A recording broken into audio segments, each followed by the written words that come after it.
Goodness me, Emily cried. Suddenly, the point sent the truck to a junction and Thomas raced to the other track. Oh no, he cried. He was now running away down the line.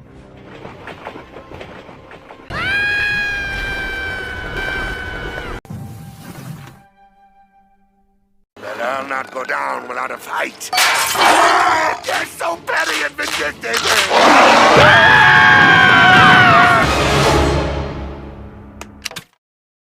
That was a lot. Why does a ghost shark feel so much scarier than a regular shark? And even building a brand new home for ourselves.